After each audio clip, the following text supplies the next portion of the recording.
Bonsoir. Je dis bonsoir et il est 3h15. Tout va bien.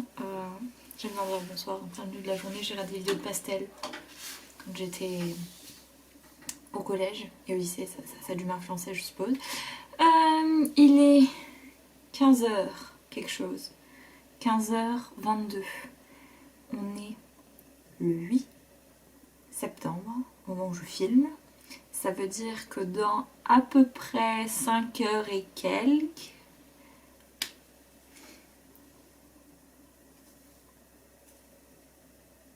c'est le match d'ouverture de la Coupe du Monde de rugby.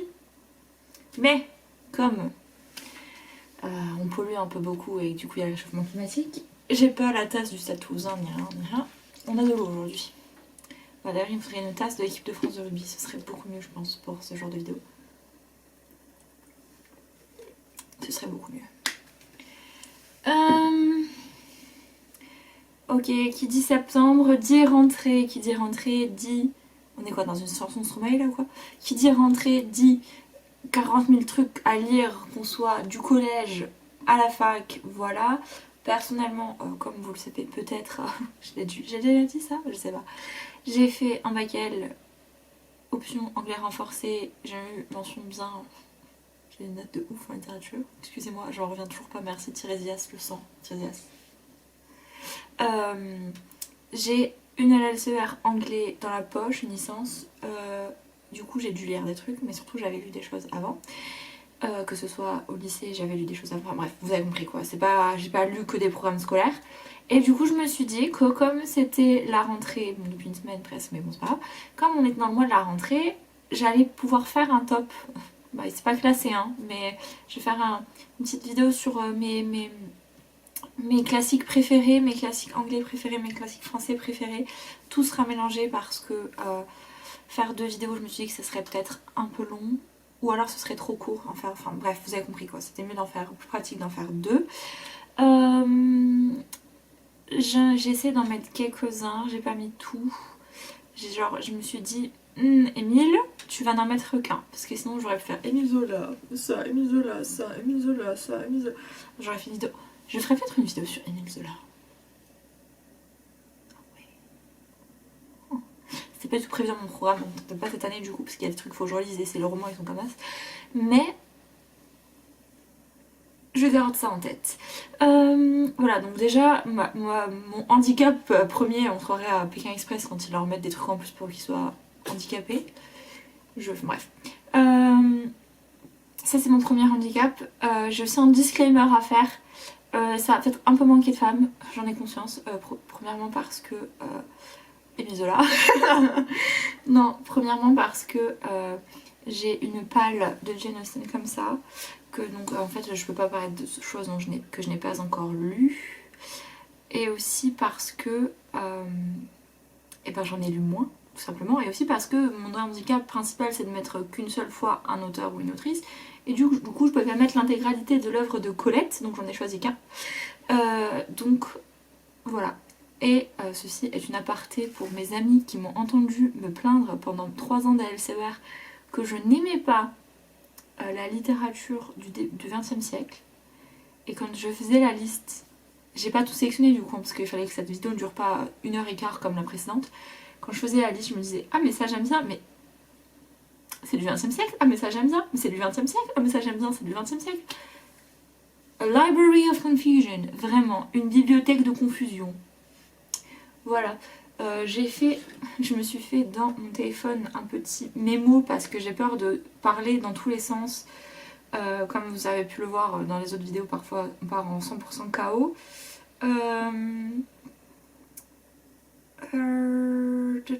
Et c'est aussi pour ne rien oublier, et pour savoir dans quel ordre j'en parle. Est-ce que j'ai... Ah oui, j'avais un autre disclaimer à faire. Même si je sais que j'ai lu plein de trucs du 20e et que j'aimais bien finalement, la majorité ne seront pas dans cette vidéo parce que ça prend trop de temps. Je suis une vendue au 19e siècle, c'est-à-dire que il y en a 1, 2, 3, 4, 5, 6, 7, 8, 9, 10, 11, 12, 13, 14, 15, 16, 17 et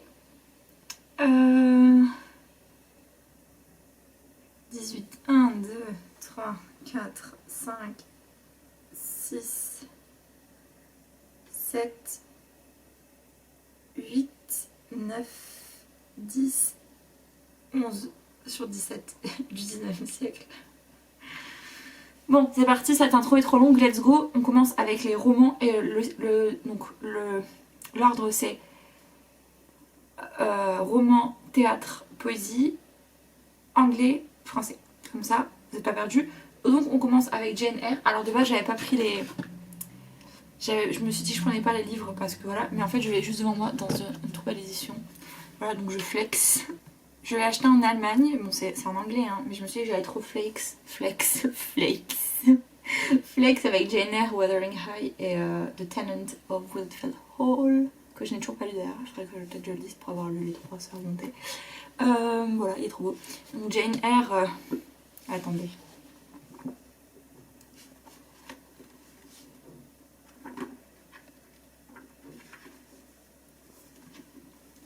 Ça prend un bon tiers, hein. Il est très long. Donc ça c'est un truc que je voulais vous conseiller, c'était de lire la version abrégée si vous voulez lire en français d'abord.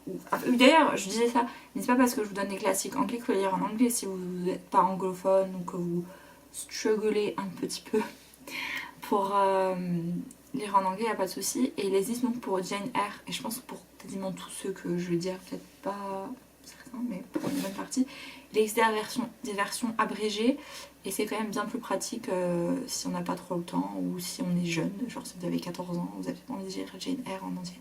C'est ce que j'ai fait moi au début, j'ai lu la version abrégée de Folio, je crois, et voilà. Donc Jane Eyre, mais de quoi parle Jane Eyre? Jane Eyre, ça parle de Jane, qui est envoyée par sa tante dans un pensionnat, parce qu'elle est orpheline, et elle vit dans ce pensionnat, c'est un pensionnat ultra miteux, enfin bref. Elle grandit dans ce pensionnat, elle étudie dans ce pensionnat, donc, et ensuite elle enseigne dans ce pensionnat, et un jour elle se dit « Ah ben j'aimerais bien devenir gouvernante, enfin devenir enseignante spécialisée, comment on dit ça, préceptrice ». Donc on l'envoie dans une famille, dans la famille de Monsieur Rochester et de sa fille Adèle, et en fait elle tombe amoureuse de Monsieur Rochester malgré tout ce qu'elle se dit elle-même, genre j'ai pas d'argent, on n'a pas la même classe sociale, nanani nanana. Et lui fait croire, parce qu'au début on est en mode... Enfin, moi je suis toujours, à chaque fois, et quand je regarde les films aussi, je me dis... Tu te ferais pas un peu de sa gueule? Enfin, bref. Mais bon, je suis pas certaine, mais bref, c'est comme ça que je l'ai ressenti en tout cas la première fois. Il donc lui dit qu'il aime aussi, et ils veulent se marier, et à partir de là, on part dans des dramas incroyables. Il y a du mystère dans Jane Eyre, il y a de la romance du coup un peu, il y a aussi vraiment un petite partie initiatique pour Jane. Vous savez que j'aime bien quand il y a des trucs initiatiques. Il y a beaucoup de révélations sur Jane aussi, et puis surtout c'est empreint un peu des valeurs de l'époque que j'aime bien, enfin pas que j'aime bien parce que je pense que en tant que personne du 21e siècle en regardant certains trucs je me dis mais si j'avais eu 24 ans dans ces années-là, je me serais dit ah c'est trop bien, j'adore. Enfin vous voyez, voilà, donc il y a 2 adaptations, j'en ai vu une des 2. J'ai vu les deux sont bien. Ça peut vous donner une idée, parce que c'est pas interdit de lire après avoir vu les adaptations, c'est ce que j'ai fait pour beaucoup de choses. Donc let's go. Jane Eyre, c'est un pilier de la littérature anglophone, un pilier de la littérature britannique. Lisez Jane Eyre si ça vous intéresse. Next, il y a... J'ai vraiment dû faire des listes parce que... Next, il y a Carmilla, je vous en ai déjà parlé. D'ailleurs, je l'ai lu en français. C'est chez Babel qui a édité cette très belle édition. Très belle couverture, vraiment. Sauf que maintenant, je suis en plein période Good Omens, donc ça me fait un peu rigoler. Mais... voilà. Donc Carmilla, mais de quoi ça parle? Vous vous souvenez pas? Si vous devez vous en souvenir. De toute façon, je pense que si vous êtes féru de littérature des vampires ou de littérature typée saphique, parce que bon, on n'est pas trop... Enfin, ça dépend. Je pense que vous connaissez. Donc Carmilla, c'est court, déjà, premièrement, par rapport à Jane Eyre. Purée, ça doit être un 10e de Jane Eyre, pas loin. Donc Carmilla, ça parle de Laura qui vit dans un château avec son père au fin fond de l'Autriche. et qui un jour fait la rencontre d'une femme qui a eu un accident de calèche, carrosse, de voiture, c'était une voiture, et cette femme leur demande de garder leur fille chez eux pendant que elle va faire je sais plus trop quoi. Bref. Et du coup, cette fille, Carmilla, dont on connaît le nom au début de Carmilla.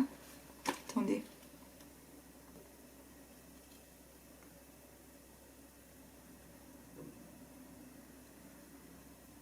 Oui. Pardon, fallait que je vérifie, parce que son nom, en fait, c'est un peu une des sous-intrigues de l'intrigue, en fait. Elle va vivre chez eux, et il se passe des trucs super bizarres. Voilà, en gros. Parce que, je pense que vous l'avez donc compris, Carmilla est un vampire, et tout le livre est sur comment arrêter Carmilla, comment enlever son... donc comment combattre son emprise sur Laura, ce genre de choses, et voilà. C'est très court parce qu'en fait j'ai Dracula dans la main en même temps et c'est un peu plus long. Donc vous comprenez bien que j'aime beaucoup. Et comme j'aime beaucoup, on va parler de la suite. Enfin la suite, non, on est toujours un auteur irlandais avec des vampires. Évidemment, le seul unique Dracula. Qu'est-ce qu'on peut en dire de Dracula? À part que je pense qu'il faut que si vous êtes vraiment pas un lecteur anglophone acharné, comment on dit, aguerri, voilà c'est ça que je cherchais comme mot, il vaut mieux que vous lisiez en français parce que c'est très long et au début on est un peu en mode... Et surtout en fait c'est écrit sous la forme d'entrées de journaux, que ce soit de Jonathan ou de Mina, et du coup il y a aussi des trucs de journaux, des vrais journaux dedans, donc ça peut être un peu laborieux à lire au début, moi je le conçois totalement. En général j'aime pas trop le style épistolaire comme ça, ce que j'ai pas du tout aimé du coup dans Diary of Blood, mais ça j'en parlerai dans une autre vidéo. Mais celui-là vraiment... Mon doudou. Est-ce que je dois rappeler ce qui se passe dans Dracula? Jonathan Harker se rend en Transylvanie pour rencontrer un homme qui avait besoin d'un agent immobilier / d'un notaire, parce que c'est plutôt ça qu'il est, Jonathan, anglais, parce qu'il veut acheter une abbaye, enfin un lieu de vie en Angleterre, et Jonathan en fait se retrouve prisonnier chez cet homme qui se révèle donc être Dracula, et il va en Angleterre du coup, et il se passe en Angleterre une chasse à Dracula, un peu comme il se passe une chasse à Carmilla dans Carmilla. Voilà. Est-ce qu'on peut parler de Lucie? Je vous ai parlé de Lucie l'autre jour, quand je parlais de... Je vous ai déjà parlé de Lucie dans la dernière vidéo, non? Lucie Westenra. Fave. Ouais, ça vole super haut en termes d'argumentation, mais la manière dont Lucie, en fait, elle correspond au rake, genre au débauché, mais au féminin, et comment ça débauche, en fait, la rend... La damne, en fait, La poésie de ce personnage, je l'aime trop. Voilà, next, nous avons...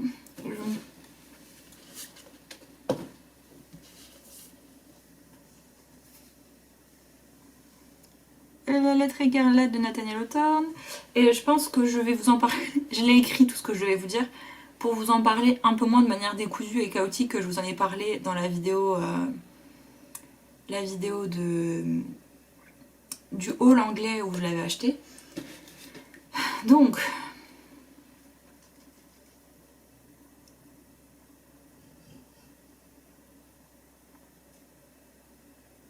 attendez, parce qu'en fait j'attends un mail parce que j'ai postulé un job et j'ai viens de voir que j'avais eu un mail, j'étais en mode ouh, c'est Duolingo. Oui, je vais faire mon coréen ce soir, Duo, ne t'inquiète pas, ne t'inquiète pas. Donc...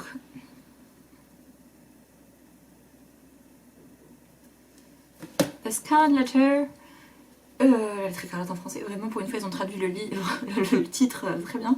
Je vais m'approcher un peu pour qu'on voit mieux. Très belle édition chez Penguin. Ça parle de Esther Prynne, qui est une femme dans une communauté puritaine des États-Unis, enfin de l'Amérique du Nord, début, j'ai vérifié, d'accord, parce qu'à la fin je sais que j'étais complètement perdue dans la première moitié des années 1600. Et en fait, elle se retrouve accusée d'adultère parce que son mari est parti. Enfin, en fait, son mari n'est pas là. Son mari devait la rejoindre, mais il n'a jamais rejointe. Mais elle se retrouve donc accusée d'adultère parce qu'elle avait un enfant avec un autre homme. Et elle se voit forcée de porter la lettre A sur elle, qui théoriquement signifie adultère, mais qui prend d'autres significations dans le livre. Son mari revient, et son mari, qui est un peu une brute, hein, on va pas se mentir, a développé des mœurs un peu brutales. Et un mœurs ou une mœurs? Une mœurs. Je peux pas être prof si je sais plus parler. Bref. Et en fait, lui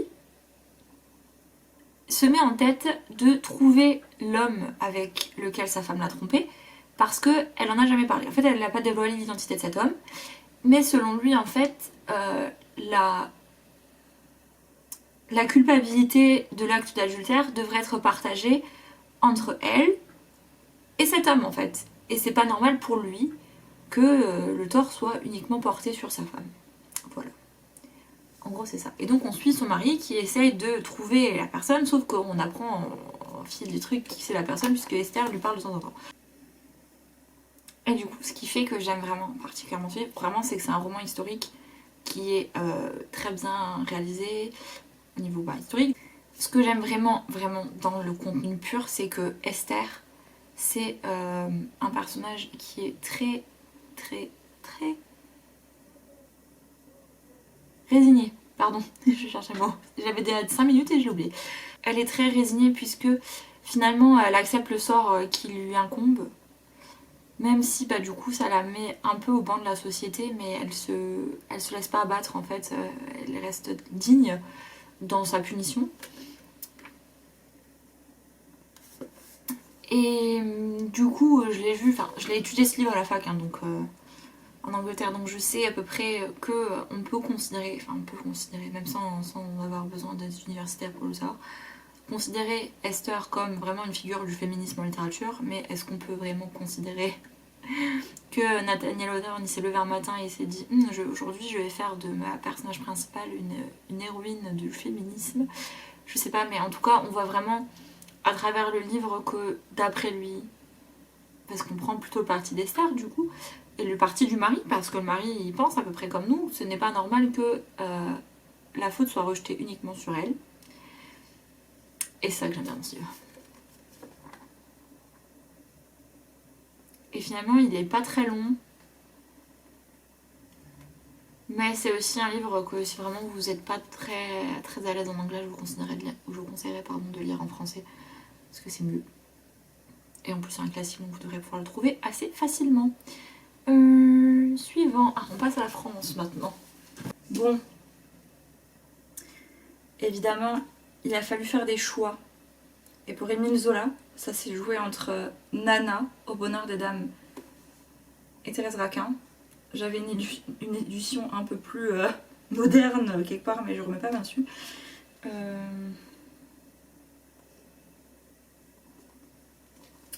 Que dire.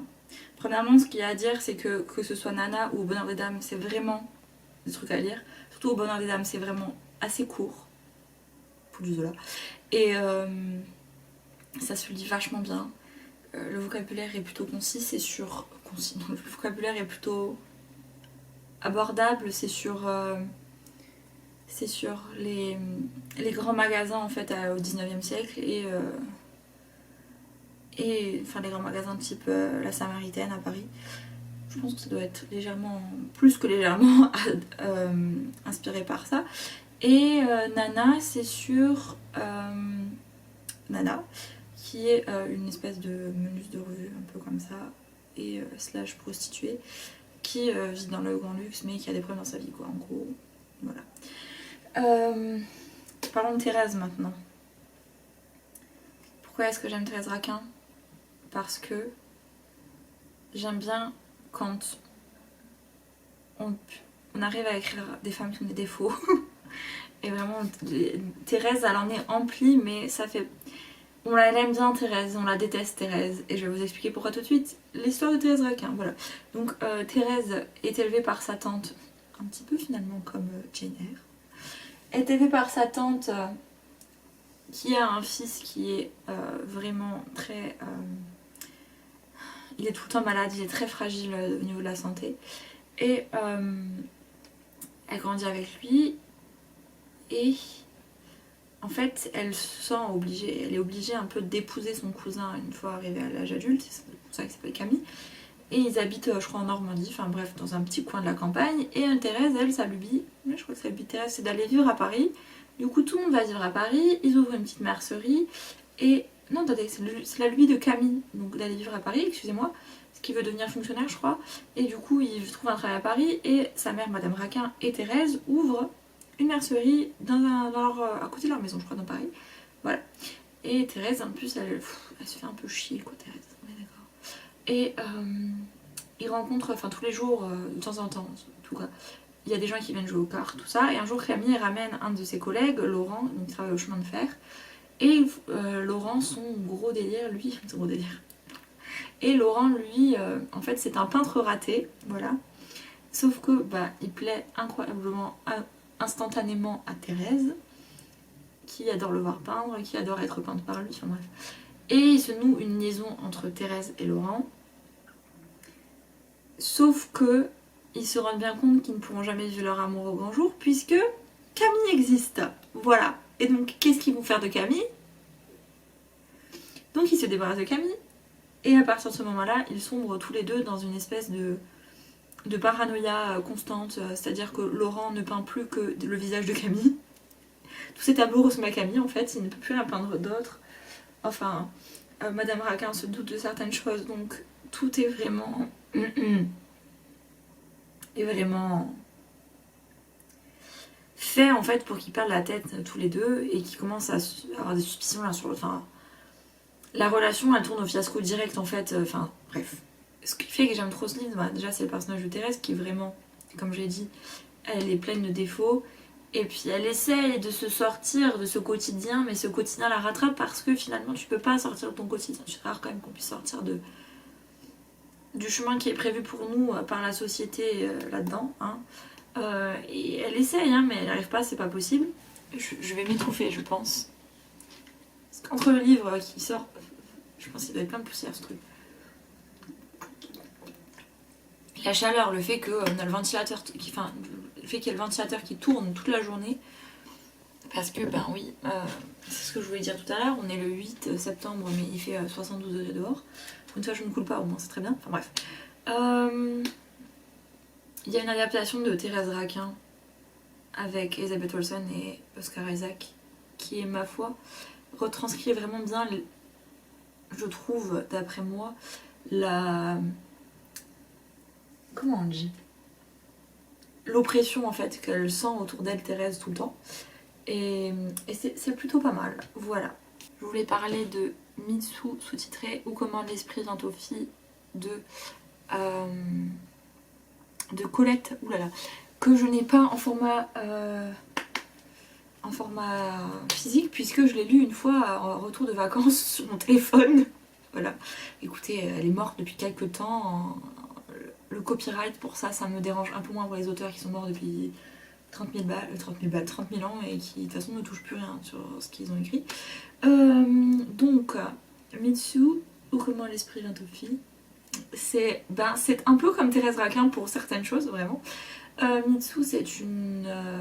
je crois pas qu'elle est vraiment muse de rue, enfin bref, elle est vedette dans un musical et elle vit une vie avec un homme, il s'appelle Pierre, je crois.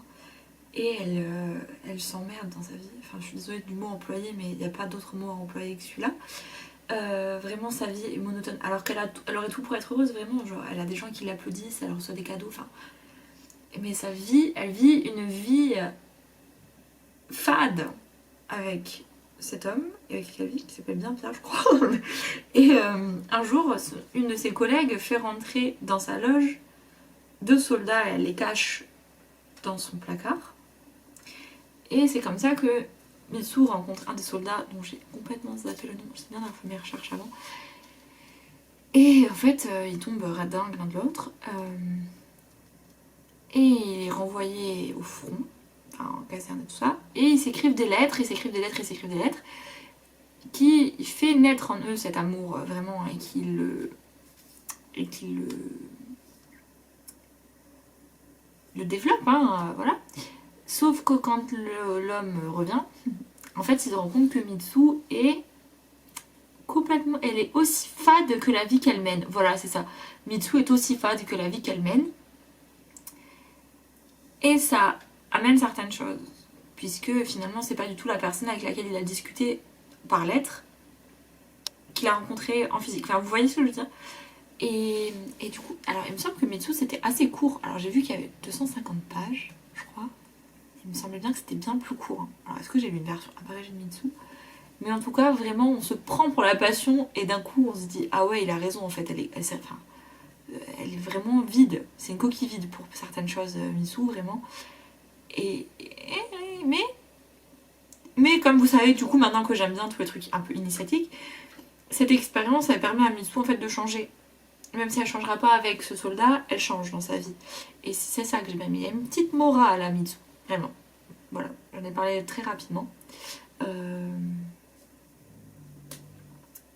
Ensuite, j'en ai déjà parlé, c'était dans ma vidéo mes coups de cœur depuis le début de l'année, oui je crois, et j'avais parlé de ma relecture donc, de la Vénus d'Île de Prosper Mérimée, qui est une nouvelle fantastique, qui est probablement ma préférée hein, de nouvelles fantastiques.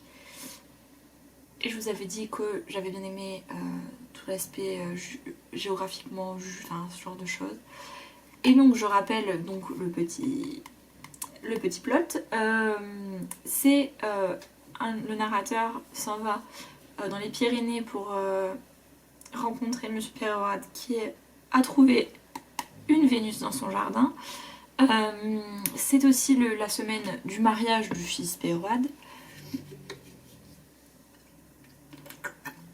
J'ai l'impression que j'arrive plus à parler, c'est vraiment... Et dans ces préparatifs de mariage, il se passe des choses un peu bizarres. Et le jour de la nuit de noces, le fils est mort. Et du coup, la dualité de cette chose, du fantastique finalement, c'est est-ce que quelqu'un a tué le fils Peyrade? Est-ce que c'est la statue qui l'a tué? Et je vous ai dit qu'on aime et qu'on la crée à la statue et que c'est vraiment ça que j'aime beaucoup dans ce truc. Et j'aime toujours autant, même quand j'y repense des mois. De base, j'avais lu ça en animal fantastique, je crois que c'est le programme de 4ème. Donc j'avais 13 ans, 14 ans, ça fait plus de 10 ans. Et vraiment la relecture m'a plu toujours autant, donc moi je dis c'est un win. C'est un win. Vraiment, vous pouvez la trouver pour moins de 3€. C'est à lire. Voilà, c'est ma nouvelle préférée. Voilà. J'ai absolument pas du tout mes trucs de théâtre anglais avec moi à cet instant précis. Ce qui m'embête énormément. Donc on commence par... Est-ce que je dis le nom? Normalement c'est quand on dit le nom sur scène que ça nous arrive des malheurs, non? Comme le slap aux Oscars. On va d'abord... On va peut-être faire le classique des classiques. Donc on commence avec Macbeth de William Shakespeare, que j'ai dû lire en 3ème année de licence et qui m'a hypée, c'est-à-dire que je l'ai lu en un seul sitting. Et je sais qu'il y a plein de gens cette année-là qui avaient détesté cette pièce, mais moi je l'ai trop aimée. Parce qu'avant on faisait Hamlet et maintenant on faisait, après ça on faisait Macbeth. Et il y a beaucoup de gens qui étaient choqués et tristes du changement. De quoi ça parle? Ça parle de Macbeth, qui est un des hommes du roi d'Écosse, et qui un jour reçoit une prophétie de 3 sorcières qui lui apprennent que sa prophétie qui lui apprend donc que il sera roi, alors qu'il n'est pas du tout dans la lignée royale et tout ça, enfin il peut pas être roi théoriquement. Et donc il en parle à sa femme. Je disais, avant de couper pour mettre le son, enfin avant de je disais. Donc il en parle à sa femme quand il retourne chez lui évidemment, et sa femme en fait lui dit mais et si tu tuais le roi? Donc ils font une petite machination pour tuer le roi. Et de là, eh bien, il se passe un peu la même chose que pour Thérèse et Laurent. Ils deviennent tous les deux un peu paranoïaques et ils sont rongés par une culpabilité incroyable. Sauf que le fils du roi, lui, il dit il y a un problème, c'est pas Macbeth qui devrait être roi. Déjà, premièrement, mon père, il aurait pas dû mourir. Et du coup, il y a une guerre qui se prépare entre les deux, forcément. Voilà. Ce que j'adore, évidemment, c'est Lady Macbeth qui est diabolique au possible. Vraiment. Si je devais la comparer à un autre personnage, je la comparerais vraiment à Cersei Lannister. Vraiment. Genre, dans les magouilles, même elle vit dans une espèce de paranoïa, elle aussi, vraiment. Les problèmes psychologiques qu'elle a, elles les ont toutes les deux. Donc vraiment, je trouve qu'il y a un peu de ça. Et ce que j'ai bien aimé aussi, c'est que ça se lisait bien. Et ma technique pour ça, vraiment, c'est de lire à voix haute en fait. C'est du théâtre, soit ça se joue. Et du coup, j'ai trouvé qu'en le lisant à voix haute, ça se lisait bien mieux et bien plus rapidement et bien plus efficacement. Efficacement. Voilà. Next, nous avons... Je sais que celui-là, j'ai dans ma bibliothèque secondaire. J'ai une petite, pas très grande véranda dans mon appart et j'ai mis d'autres livres dehors, ceux qui rentrent pas dans les thèmes de tout ça là et ceux que j'ai pas de place pour ranger tout simplement. Donc je sais que je l'ai à l'extérieur. C'est The Importance of Being Earnest de Oscar Wilde, qui est en français l'importance d'être constant, et je trouve vraiment que le jeu de mots entre Ernest et constant est incroyablement bien fait. Vraiment bravo à la personne qui a inventé cette traduction, c'était du génie. C'est une comédie, du coup on est vraiment sur l'opposé extrême de Macbeth finalement, qui parle de Jack, qui prétend s'appeler Ernest en fait, enfin bref, c'est tout un truc. Ça parle de Ernest, Jack, qui rencontre son ami Algernon et ensemble ils discutent et il lui avoue en fait qu'il ne s'appelle pas Ernest, mais qu'il s'appelle Jack. Et le problème de cet homme, c'est qu'en fait il a une vie à la campagne et il a une vie à la ville, et dans cette vie à la ville donc il s'appelle Ernest et il est amoureux de la cousine d'Algernon, sauf elle croit qu'il s'appelle Ernest et pas du tout Jack. Et donc il va essayer de lui faire comprendre cette vérité, et Algernon lui se rend dans le petit village, la petite maison de campagne de Jack, et il prétend, et il tombe, amoureux, oui, de la pupille, qui est, ouais, c'est un peu une pupille plus qu'une... comment on dit, qu'une filleule de Jack et Cecily. Et sauf que lui prétend donc pas s'appeler Algernon mais Ernest. Voilà, en gros c'est mixé. Et il y a tout un jeu sur de quiproquo qui est vraiment... je l'ai vu ce spectacle, j'ai vu le spectacle, j'ai vu la représentation de la pièce en première ou en terminale, et je pense vraiment que ça m'a réconciliée avec le genre théâtral, vraiment. Surtout qu'en fait les acteurs, il n'y en avait pas tellement, mais ils jouaient plusieurs personnages, donc il y avait un jeu de travestissement incroyable. Donc je parlerai de jeu de travestissement dans une des pièces que je vais aborder d'ici 3 minutes et demie. J'adore. C'est vraiment contre la superficialité de tout ce monde bourgeois noble là, anglais, vraiment. J'adore. Donc je vous conseille. Il y a une représentation de la pièce en anglais du coup qui est sur YouTube, parce que j'avais fait une recension là-dessus l'année dernière. L'année dernière, donc elle existe sur YouTube et je vous conseille vraiment de la regarder. C'est vraiment le genre de pièce qui se regarde plus qu'il se lit. Vraiment, je l'adore. Et puis Oscar Wilde qui fait de la tout. Alors oui, parce que je me suis dit, est-ce que je parle du portrait de Dorian Gray? Est-ce que j'en parle ou pas? Finalement, je me suis dit qu'il valait mieux, comme je pouvais faire qu'un auteur, je me suis dit qu'il valait mieux que je parle de l'importance d'être constant, puisque on est quand même sur un truc un peu inédit, je pense que plutôt que Dorian Gray. Donc, next pour la France, nous avons 2 pièces, je crois. Nous avons 3 pièces parce que le français j'aime bien en fait. Nous avons d'abord une pièce du XVIIIe siècle qui est L'île des esclaves de Marivaux. J'ai aussi le livre quelque part, mais je vais vous mettre plutôt des petites images, c'est pour ça que je me suis poussée un peu vers là. Que j'étudiais, oui, au lycée en première, je crois, et qui parle en gros d'un maître et d'un esclave qui arrive sur l'île des esclaves où les rôles entre maître et esclave sont inversés. Et on est plutôt sur de l'esclavage à la grecque, sur de l'esclavage commerce triangulaire, oui. Et du coup, il se passe vraiment tout un jeu de travestissement entre... C'est une comédie, j'ai oublié de le dire. Tout un jeu de travestissement entre les maîtres qui deviennent des esclaves, donc qui prennent les vêtements des esclaves.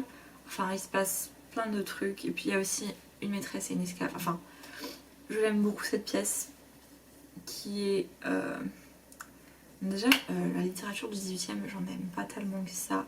Je vais parler de Manon Lescaut aussi, mais finalement je me suis dit que j'allais pas le faire parce que... Quel portrait des femmes je donne, moi, dans cette vidéo. Mais lisez Manon Lescaut. Et je ne vendrai pas plus cette pièce que ça parce que je pense que si j'en dis plus, je vais vendre l'intrigue en entier. Et il vaut mieux vous laisser faire vous-même cette petite découverte de l'île des esclaves. D'ailleurs, je trouve que Marivaux, on n'en parle pas beaucoup. Et j'avais conseillé cette pièce à une de mes amies parce qu'on était à la librairie. J'ai dit tiens, prends ça. Elle m'avait dit mais c'est trop bien. Donc ce conseil marche. Donc je vous conseille de le lire. Voilà. Je n'avais pas dit plus que ça. Et ça a fonctionné.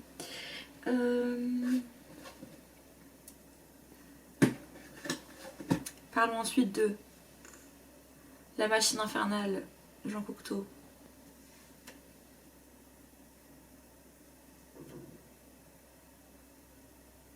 Déjà, premièrement, j'ai eu mon bac grâce à cette pièce. Donc, nous avons un lien un peu spécial, elle et moi.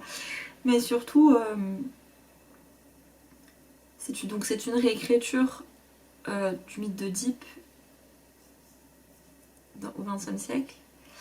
Et vraiment, ce que j'ai adoré dans cette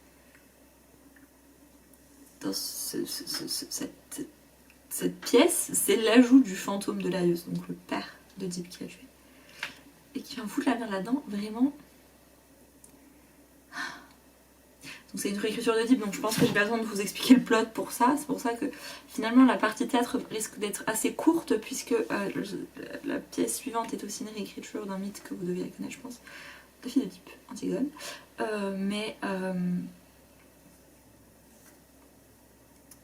Je crois qu'il n'y a pas grand monde qui l'avait aimé dans ma classe, je ne comprends toujours pas pourquoi. Mais moi, la machine infernale, le sens. Next, donc il y a Antigone de Jean Anouilh. D'ailleurs, j'ai Médée de Jean Anouilh que je n'ai pas encore lu. Il faudrait peut-être que je la pièce. Donc vous connaissez Antigone, supposément, qui est la fille d'Oedipe qui l'a aidé à errer sur les longs chemins. Bref.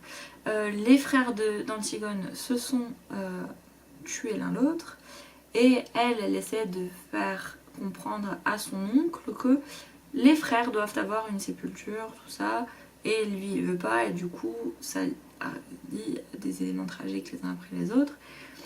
Mais ce qui est vraiment bien dans cette pièce, je l'ai lu en 3ème je crois, et ça m'a foutu une claque monumentale, c'est que il y a l'ajout de tout le contexte historique de la Deuxième Guerre mondiale en fait dans le personnage même d'Antigone, et qu'est-ce que ça veut dire mourir pour ses conventions, pour ses convictions, enfin ce genre de choses qui est vraiment vraiment pas mal. Et puis elle ajoute plein d'éléments modernes. Moi je me souviens encore de la tasse du chocolat chaud et je me suis dit mais qu'est-ce que je viens de lire là. Et vraiment, Antigone, ça tient une petite place spéciale dans mon cœur. Au même titre que la Vénus d'Île. Ensuite, nous allons parler de la poésie, et pour cela, il va falloir que je démonte la moitié de mon étagère pour vous trouver ce dont je voulais parler. Et je vais peut-être faire un peu de poetry reading, juste pour vous montrer, parce que vous donner les informations sur l'auteur, c'est bien, mais vous dire de quoi ça parle, c'est mieux. Donc on va commencer, parce que je suis une basic goth bichette par le génie de Monsieur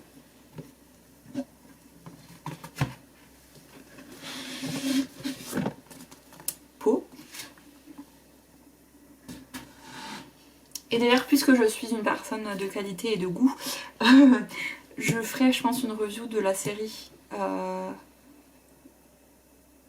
La chute de la maison d'Usher sur Netflix quand elle sera sortie, puisque c'est une nouvelle d'Edgar Allan Poe qui n'est pas très longue, donc ça vaudrait peut-être le coup de reviewer ça et de juger l'adaptation. Bon, est-ce que tout le monde connaît Edgar Allan Poe? Oui. Genre, tout le monde connaît The Raven d'Edgar Allan Poe? Oui, je ne parlerai pas du Raven aujourd'hui. Donc, Ed, c'est vraiment la figure de la littérature américaine du 19e siècle, la figure de tous ces goths émo tristes qui aiment la littérature, vous le savez au fond de vous. Je crois que c'est vraiment pas un auteur que j'ai vraiment beaucoup besoin d'introduire. Et je vais lire, non pas The Raven, parce qu'en fait il est très gros, puisqu'il y a des nouvelles, de la poésie, enfin il a fait vraiment de tout cet Edgar. Vraiment pas mal. Alors moi je cherche, où est-ce qu'il est, mon préféré, Lénore. Numéro 5, page 54. On se retrouve dans de l'ASMR.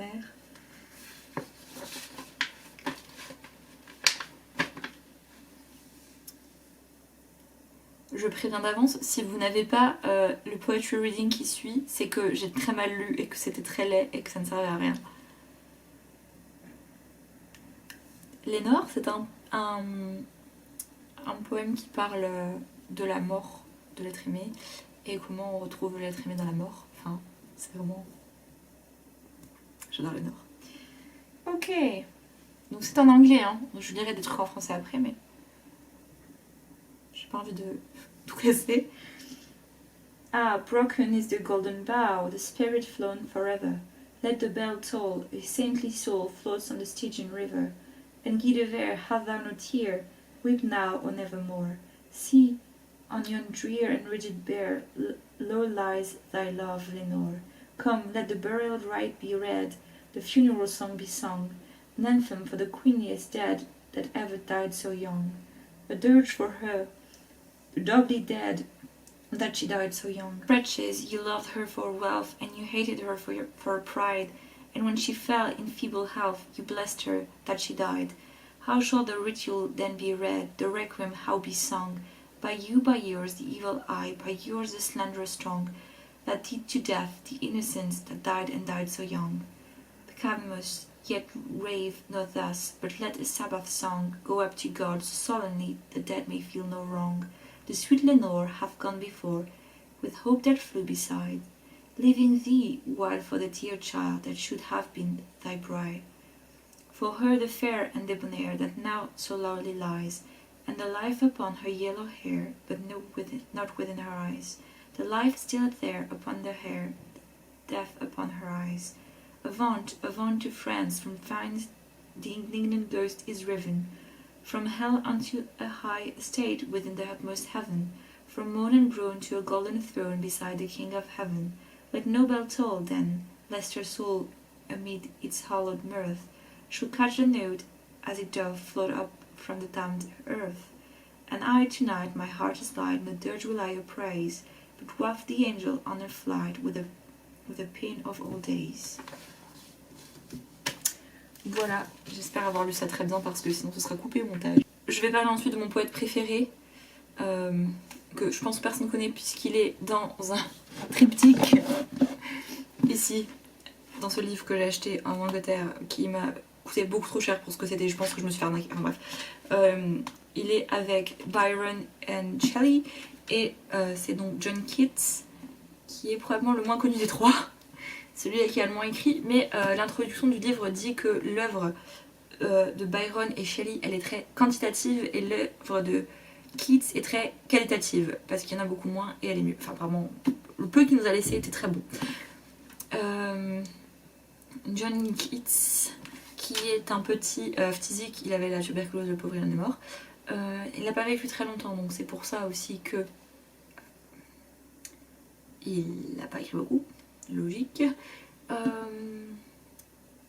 Il aime beaucoup écrire sur la mort.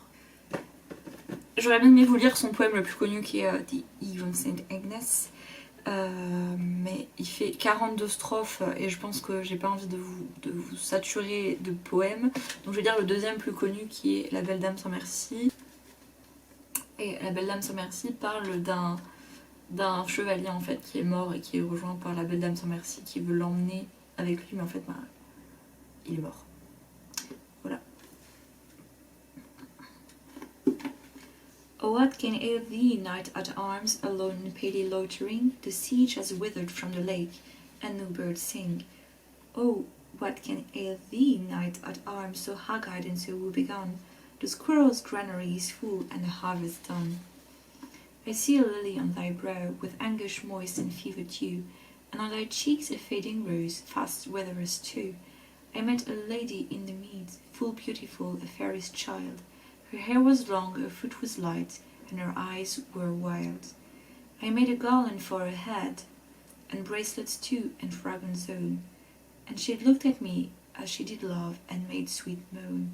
I set her on my pacing steed, and nothing else, so all day long, for sidelong would she bend and sing a fairest song.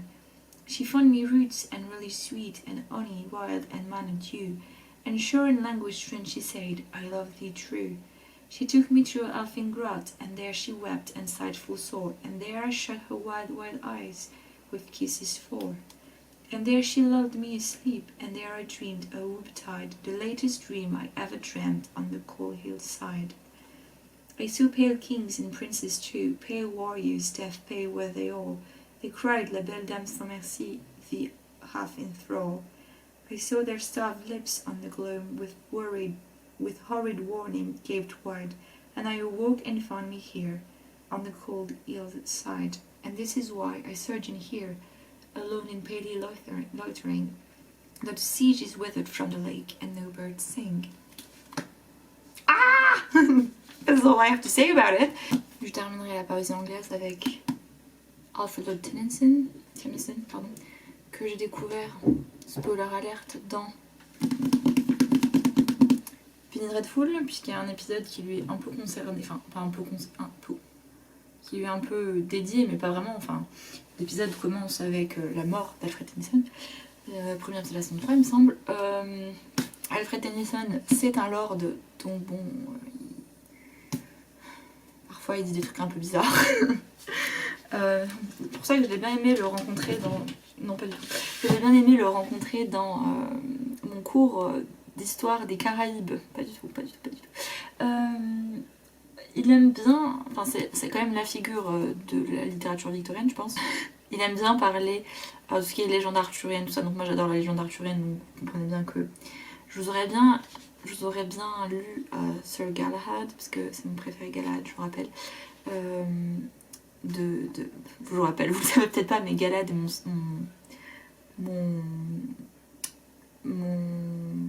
chevalier préféré de la table ronde. Et ben dis donc on apprend du temps celui-là, tout ça parce que je l'aimais trop dans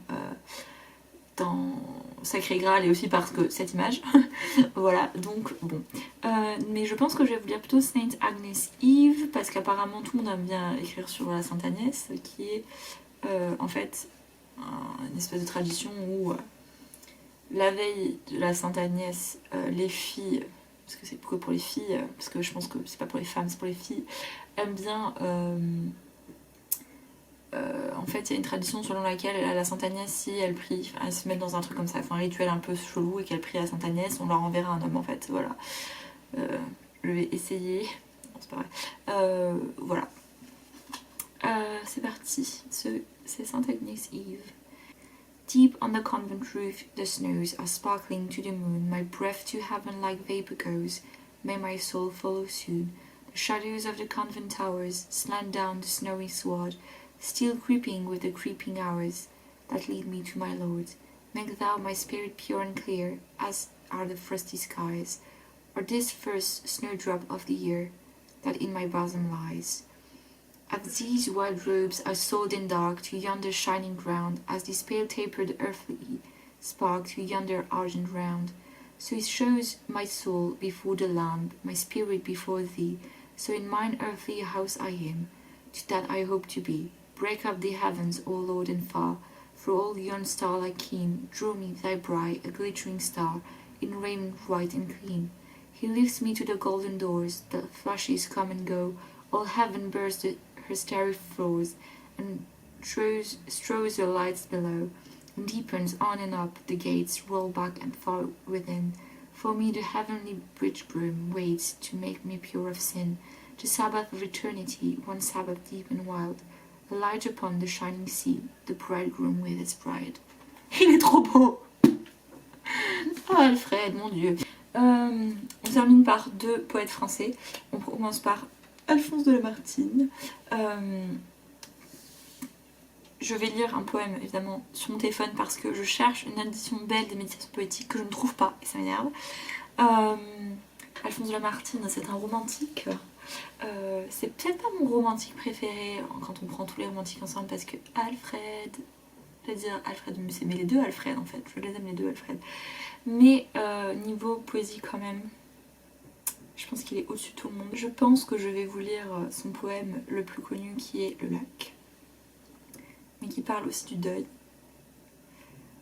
qui je crois a été écrit après la mort de sa muse.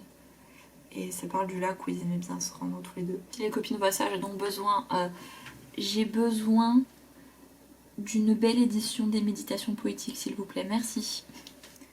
Ainsi toujours poussés vers de nouveaux rivages, dans la nuit éternelle emportés sans retour, ne pourrons-nous jamais sur l'océan des âges jeter l'ancre un seul jour. Au lac, l'année à peine a fini sa carrière, et près des flots chéris qu'elle devait revoir, regarde, je viens seul m'asseoir sur cette pierre, où tu la vis s'asseoir. Tu mugissais ainsi sous ces roches profondes, ainsi tu brisais sur leurs flancs déchirés, ainsi le vent jetait l'écume de tes ondes sur ces pieds adorés. Un soir, t'en souvient-il, nous voguions en silence, on entendait au loin, sur l'onde et sous les cieux, que le bruit des rameurs qui frappaient en cadence des flots harmonieux. Tout à coup des accents inconnus à la terre, du rivage charné frappèrent les échos, le flot fut attentif et la voix qui m'est chère laissa tomber ces mots. Ô temps, suspends ton vol, et vous, heure propice, suspendez vos cours. Laissez-nous savourer les rapides délices des plus beaux de nos jours. Assez de malheureux ici-bas vous implore. Coulez, coulez pour eux. Prenez avec leurs jours les soins qui les dévorent. Oubliez les heureux. Mais je demande en vain quelques moments encore. Le temps m'échappe et fuit. Je dis à cette nuit, sois plus lente et l'aurore va dissiper la nuit. Aimons donc, aimons-on de l'heure fugitive, hâtons-nous, jouissons.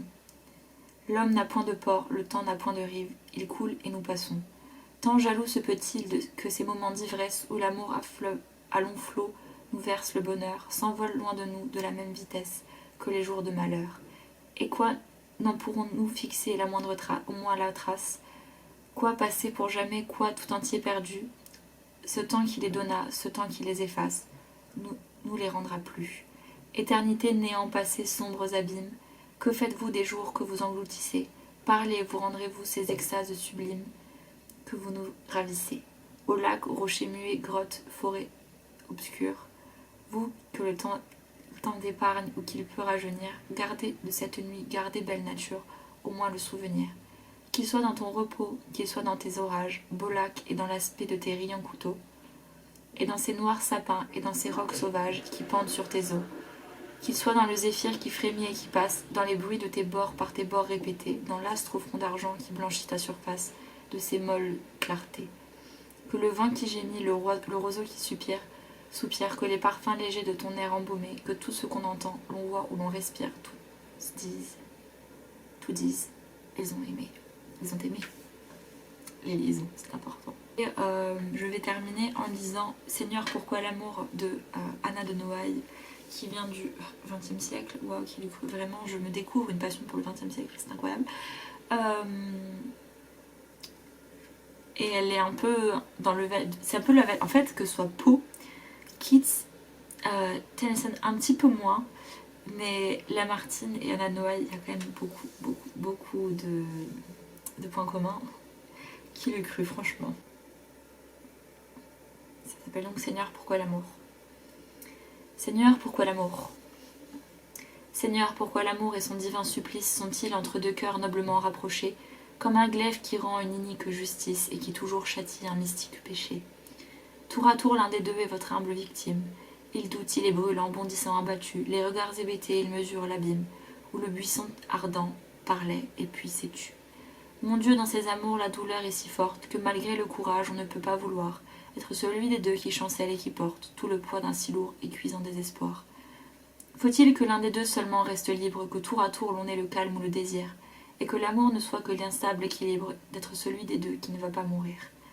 Faut-il que l'un des deux brusquement se repose dans le bonheur amer et puissant d'aimer moins, et d'être à la faveur de cette froide pause non plus le combattant vaincu mais le témoin?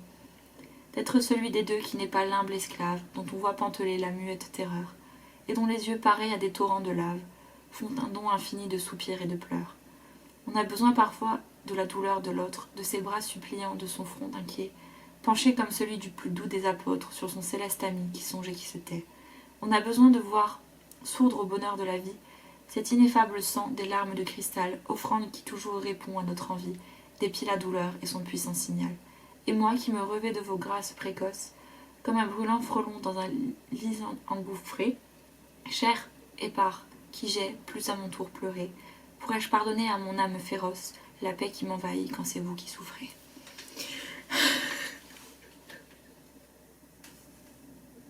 Anna, moult, vraiment. Vraiment. Liste des choses que j'aurais pas prévu de faire cette année, parler en roumain sur ma chaîne, vraiment. Enfin voilà, je pense que ça va s'arrêter ici. J'espère vous avoir donné envie de lire ces classiques que j'aime beaucoup. J'espère vous avoir envie de donner l'envie. J'espère vous avoir donné l'envie de lire de la poésie, d'écouter de la poésie, de lire la Anna de Noailles et Alfred Tennyson, vraiment. Je pense vraiment, je vais encore dire vraiment, j'en ai marre. Je pense vraiment que dans la minute qui me reste à pouvoir parler avant que la vidéo coupe, je vais y arriver, je pense que d'ici la fin de l'année, je vais faire une vidéo de nouveau sur les classiques, mais où je vais faire un groupe de, peut-être 2 classiques sous-côté, 2 classiques sur-côté et 2 classiques proprement côté, parce que j'ai lu des choses. Mamma mia, je vous jure. C'était n'importe quoi pour certains trucs, c'était n'importe quoi, non, je peux comprendre l'attrait que certains classiques ont pour des personnes, mais moi ça me passe complètement dessus. J'essayerai de ne pas reparler de cela, évidemment, de toute façon j'ai un réservoir d'Émile Zola assez grand pour vous faire une vidéo complète dessus. Donc voilà, c'était mes classiques préférés. Bonne rentrée à vous, que vous soyez au collège, au lycée, que vous soyez professeur, que vous soyez à l'université, que vous ne rentriez nulle part à part chez vous le soir, ce n'est pas grave. Bonne rentrée à vous, bonne fin d'année, bonne spooky season qui arrive, et Latest Gators.